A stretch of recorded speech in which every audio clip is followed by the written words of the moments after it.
Welcome to the Leeds Business Insights podcast, featuring expert analysis to help you stand out from the herd. My name is Amanda Kramer.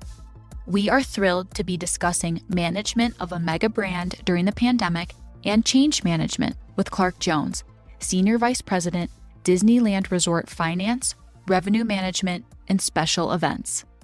Clark Jones, Senior Vice President and CFO at the Disneyland Resort in Anaheim, California, is a 26-year veteran of the Walt Disney Company's theme park business.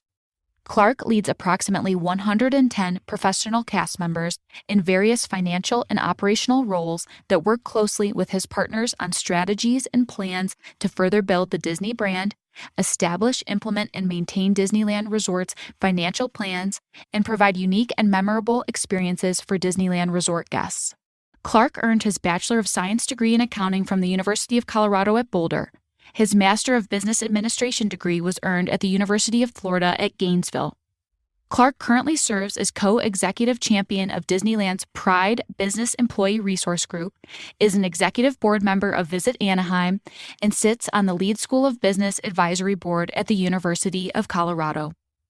Disney's theme parks are never quiet, unless a global pandemic means shutting them down. And while getting a green light to reopen Disneyland was a relief, it brought with it a host of challenges related to crowd capacity and social distancing.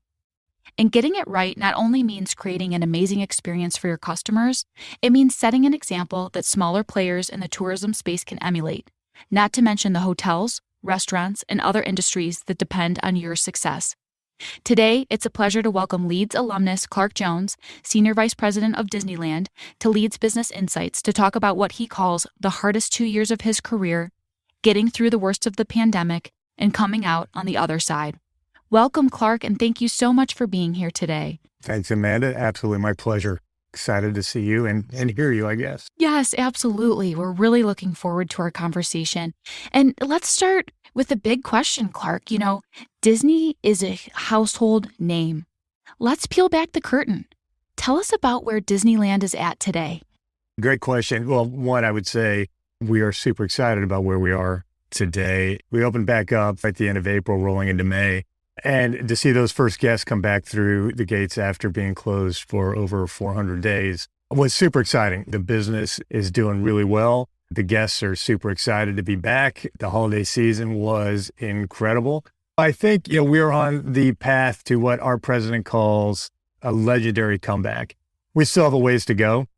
We're dealing with the same challenges that other companies are dealing with right now related to supply chain issues and hiring and retaining talent. But on the whole, I think that everybody is enjoying the product, enjoying their time, and just the magic that Disneyland has to offer. And we're finally able to deliver that back to our guests. We're so glad to hear that Disneyland is in a great place right now. And obviously, surviving during a challenge like COVID means finding ways to be innovative. But that's a major challenge for giant companies like Disney. So, Clark, can you tell us more specifically about some of your successes coming out of the pandemic? Yeah, Amanda, I would tell you, just like for everybody, the pandemic was, we hope, a once-in-a-lifetime event for us as professionals, as individuals, society, so on and so forth. But I will tell you that having that break did allow us to take a step back and think about some of the things that we were providing. Were there different ways to innovate our product, innovate the way things got done? Probably the biggest one, I think, when we came back out of closure that people are acknowledging and noticing is the reservation system. We have been a business that essentially, if you come, we had a space for you. There were some occasions where we would have to close parking down or close the park down, but we would work our way through that. But now we took the time off to come up with a system that allows us to take reservations. It controls our capacity. We did it for a couple of reasons. One, we needed to do it because we had to control capacity due to, you mentioned it, social distancing and just for safety reasons. But two, I think from a guest experience perspective, it's providing us more flexibility and more understanding of what the guest makeup is going to look like, how many people are going to be coming, and then we can adjust accordingly based upon that. Anytime you change something, it comes with its own set of challenges, especially with guests who love the product and the park as much as our guests do. But I think the reservation system has proven to be, I think, a successful change that, again, it helps us, it helps the guests. I think it's got a win-win aspect to it. It took a lot of technology. It took a lot of thinking about how we do things. If you think about, we're a 66-year product and doing it kind of the same way as far as how the guests came and consumed our product. To make a change like that, I think was pretty big, but I think it's being embraced effectively. There's some other things that we came out of too. We had just launched the Rise of the Resistance attraction at our Star Wars Galaxy's Edge, hugely popular. And for anybody out there listening who hasn't had a chance or will ultimately maybe get a chance to ride it, one of the best attractions I've ever been on. While we were down, we created a virtual queue. We'd actually launched it before when we had launched Star Wars Galaxy's Edge, but it allowed us to take it and rethink how we can use a virtual queue in these spaces so that guests didn't have to stand in 4-hour, 5-hour lines. And again, it allowed us to maintain, I think, the queue itself and manage the number of people that were standing in line in virtual lines. And again, I think it changed the guest experience. So you didn't have to spend 4 hours just hanging out in the line before you got onto an attraction. And again, I think a win-win for our guests as well as for us, as they've freed up time in their day. It also allowed us to have better management over the queue system, which I think everybody, when they think about Disneyland, thinks about lines and queues, and any way we can make that better, I think is a good thing. We also launched another innovative product that we just launched in December called Genie Plus, and it allows the consumer and our guests to, when they're in the park, to make reservations essentially on specific attractions. What once was fast passes, which we no longer offer, but through the Genie Plus system, the guest has a way now of setting up their day, and it comes up with recommendations of how to spend your day. And then you can essentially reserve a time on attractions that you want to go to. And then we even have something called lightning lanes where you can specifically buy access to an attraction. So again, I think another way to allow the guests to enjoy the park, experience the park in a new and different way, and frankly, trying to alleviate some of the pains we've been seeing in the past related to lines and queuing. And then, Amanda, I'll tell you, this is one of my favorites, is just around characters. When you think about the experience itself, before we had meet and greets where guests would go stand in line and they would walk up to the character, get an autograph, a picture, and then move on to the next character. Well, now, because of social distancing and the need to separate the characters from our guests a little bit, it allowed our entertainment team to really rethink how characters can interact. And actually, we put them into environments in which they were interacting with each other, interacting with their surroundings. We've had Goofy and Max at California Adventure, the two of them by the wharf, fishing in the wharf area, which we'd never done before. And fun things ensue, like Goofy catches a pair of underwear or whatever on the rope or on the hook. So you just see things that you just never see them do ever before. We'd never done anything like that. And I think there are moments there that are just this interaction and this play between the children and even the adults and these characters is just, you're not limited to here's a 30-second interaction and now move on. You actually get to be a part of a dialogue or a conversation that's happening. And I think it just takes the whole thing to another level.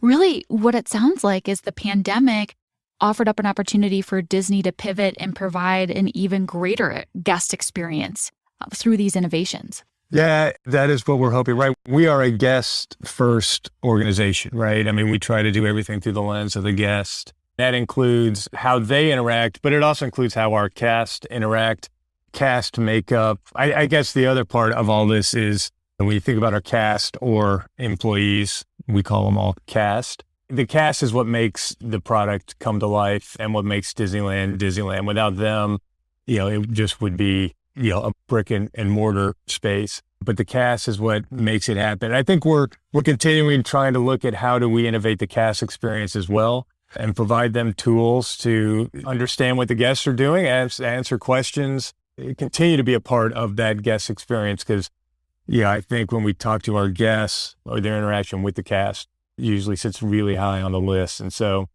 we're guests first when it comes to thinking about the experience, but I think we're cast first when it comes to thinking about how we deliver on that experience. Absolutely. That makes sense. One question that's coming up, Clark, is as we think about guest expectations, there are high expectations associated with the Disney brand. How do you effectively introduce these changes and develop buy-in or acceptance from the guest? Man, it's a great question. And with the legacy that Disneyland has, especially with its avid fan base, anytime you make a change can be challenging. I think about, we have an attraction that was a Hollywood Tower of Terror. We changed that attraction to a Guardians of the Galaxy experience. The same ride as far as the ride mechanics go, but just a completely different experience. I remember when we announced we were making the change, there was a lot of pushback, just a lot of concern about taking a classic attraction like Tower of Terror, which we also have one at Walt Disney World, and doing something different with it. I think, Amanda, once you make a change and put it into the environment and let the guests actually then interact with it and participate with it, in most cases, they realize, and sometimes change is good and sometimes it's better. You're never going to make everybody happy all the time. But if we don't make some changes, we're just going to be the same Disneyland we were, 10 years ago, 20 years ago, 30 years ago. And I think our guests expect more from us than that. When the guests have the opportunity to actually be a part of some of these changes and learn how to use them and get over the learning curve of how reservations work or how Genie Plus works, and once they get into the system and understand it, I think their experience is just better. And now backing out for a minute, Clark, you've talked about planning for what you can't plan for or planning for the unplannable. Can you tell us more about your approach to this throughout the pandemic and more generally as well? I think that's a great question, Amanda. You can never plan for everything. And we never would have thought that we would need to plan for a pandemic that would shut Disneyland Resort down for 400 plus days. But at the same time, you always need to be thinking about the dynamics of the business that you're in and what are some of the possible things that could be happening above and beyond just straight growth or straight, business results. So we do a lot of scenario planning. We do think about recession periods. We do think about what would be the impacts of those. While you always try to plan towards growth, you got to be thinking about the 3 or 4 scenarios that happen. You don't want to spend a ton of time on them because it may or may not come to fruition, but you got to be at least mindful that they exist. And then I think things like thoughtful analysis and really understanding, all right, so if this happens, if this scenario takes place, what would we go and do?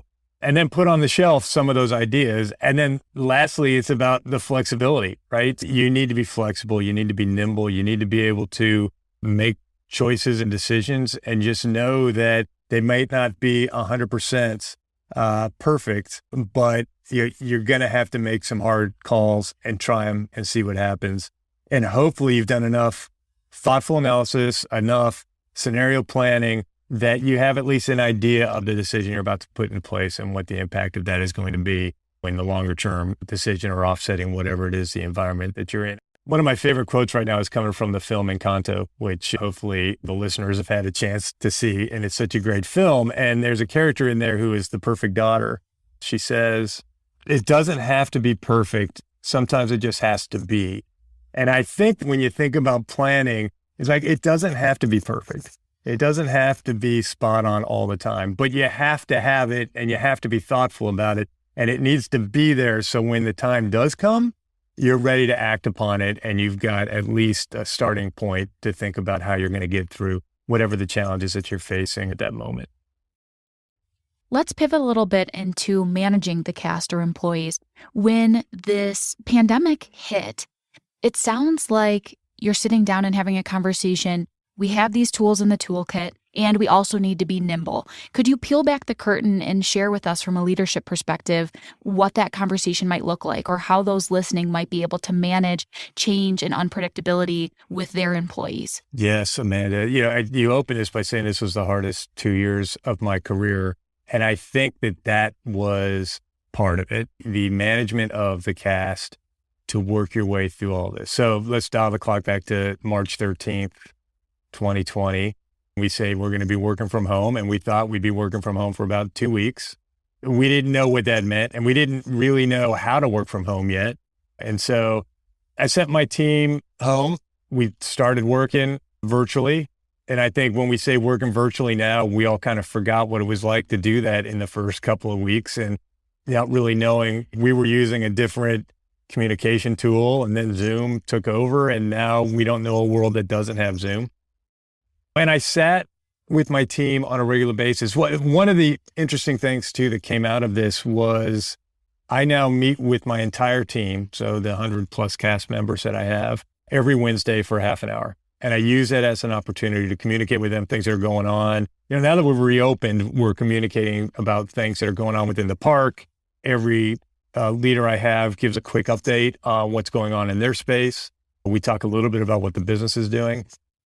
And I think it keeps everybody informed and in the loop of what's going on around them in an environment where they're not always around each other and can't always hear and see what's going on around them. So even though we're virtual, keeping them together as a team, I think has had huge, huge value. And I've been doing this going all the way back into, the closure period. So here we are, we're shut down, 2 weeks goes by, 3 weeks goes by, 4 weeks goes by. And now all of a sudden we're having to make some choices about having to let people go. And again, one of the hardest conversations, I've ever had to have, where you don't know what the other side of it is. You don't know what the answer is as far as when they're going to be coming back and what this all means. But, again, I think the key to it all is about communication and openness. You need to have an environment of trust before any of this happens. So if there's not trust within your team today or back in 2019 before this all happened, when you start having to send people home virtually and you have to start furloughing people and you tell them, I don't know what's going to happen, but I can tell you that I'm going to do everything I can to get this team back together. If there's no sense of trust, those are just, empty words. And I think that in those moments, that's what the team wants, is the team wants to hear that their leadership teams are doing everything they can to get out of whatever this environment is and into the other sides. If you've got frayed edges, those are going to be highlighted during a moment like that. But if you have a solid core and, a solid sense of who the team is and who the leaders are and respect for that leadership and trust and belief in them, it makes those conversations a little bit easier to get through. And I want to believe that because the team was all on the same page and a sense of we can get through this, it allowed us to get through some of those darkest times. And then when we started bringing the cast back, some of the cast never went on furlough and they were through this whole thing. And then when we started bringing the cast back, now you've got, Amanda, two populations that you're trying to manage your way through. You've got a group that has been through the whole thing, has been working, and they've got their own challenges and stresses and anxieties of going through the whole thing while working. And then you've got a population of people who are coming back from furlough who have their own stresses and anxieties and experiences. And now you've got to bring them all together and rebuild the team and rebuild the relationships. And again, that's why I think like this Wednesday meeting, if there's anything I could tell the listener about getting through moments like this, it's been that Wednesday meeting has been an opportunity for us to welcome the cast back, recognize the amount of work that we have ahead of us, and recognize it as a team instead of, as you said at the beginning, I've got a pretty interesting makeup of an organization. I've got finance, I have revenue management, so very analytic-based organizations. And then I've got an events team that we are doing event strategy, but we're also working towards the programming and the working with our operating partners and our entertainment partners and actually implementing and launching and creating these events. So it's an interesting makeup of people. And I think the more that they can share with each other and the more that they can understand each other's worlds, I think the tighter we become as a team, and it gets you through some of the darkest times when you feel like you've got family around you that believe in each other and trust each other. I think that's what got us through, frankly. So hard conversations become less hard when the people you're having them with believe in you and trust in you as their leader to get you to whatever it is that we're about to get through. Thank you so much for that information, Clark, and grounding us in some leadership principles in dealing with one of the toughest times in all of our lives. In every episode, we have an LB idea or a main takeaway. You've talked about finding the silver lining in COVID, and I think that might be something for our listeners to take away here. With so much change and so many opportunities, what is the takeaway for an early career professional who maybe sees a better way to do the same old? And then conversely, what about for a higher level manager who needs to be in tune with a workforce that is more willing to quit in search of more fulfilling work? So I think it's an exciting time to be a brand new cast member. I think we are creating whatever the new normal is. We now have an environment where I think all voices are being heard. And I think as a new cast member, you have an expectation that your voice should be heard. And I think new ideas and new approaches, we talked a lot about innovation and we talked a lot about how do I think about things differently.